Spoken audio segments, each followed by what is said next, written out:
September মাস। September মাসকে বলা হয় পলিসিস্টিক ওভারিয়ান সিনড্রোমের সচেতনতামূলক মাস।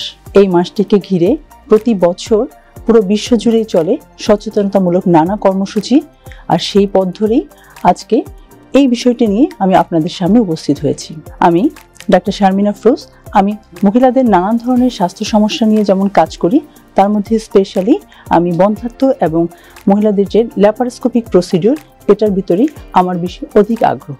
আমরা কথা বলবো পলিসিস্টিক ওভারিয়ান সিনড্রোম নিয়ে।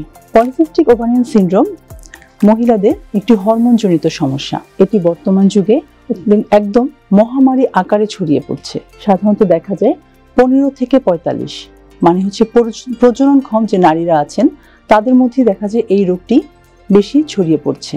এই রোগের লক্ষণগুলোর মধ্যে প্রথমত মাসিকের অনিয়ম। মায়েরা সাধারণত বলে তার নিজের বা তার সন্তানের মাসিক হচ্ছে না, তার 2-3 মাস পর হচ্ছে, এমনকি 6 মাস পরেও হচ্ছে।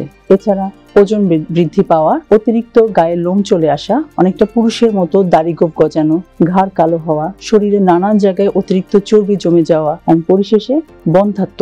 এই সমস্যাটিও কিন্তু পলিসিস্টিক ওভারিয়ান সিনড্রোমের কারণেই আমাদের মধ্যে ছড়িয়ে পড়ছে। পলিসিস্টিক ওভারিয়ান সিনড্রোম যেহেতু বললাম এটি একটি হরমোনজনিত সমস্যা, নানান কারণে এটা হতে পারে। তার মধ্যে স্পেশালি আমাদের জীবনযাত্রার মানের যে ভুল, যে অসচেতনতামূলক আমাদের যে কাজকর্ম এবং আমাদের যে লাইফস্টাইলের যে ভুলগুলো আছে, এটাই কিন্তু তার প্রধান কারণ। আমরা যদি আমাদের লাইফস্টাইলের ভুলগুলোকে আমরা একটু কারেকশন করতে পারি, আমাদের খাদ্যাভ্যাসে পরিবর্তন করতে পারি, বা আমরা নিয়মিত যদি ব্যায়াম করতে পারি, তাহলে এই রোগটিকে কিন্তু আমরা অনেকাংশেই কন্ট্রোল করতে পারবো।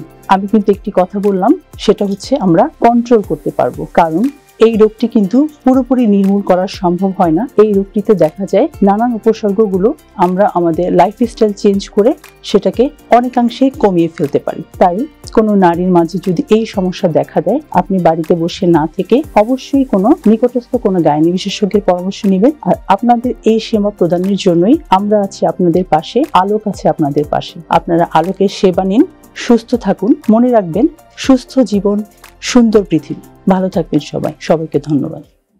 স্বাস্থ্য সেবায় আমরা অবিচল।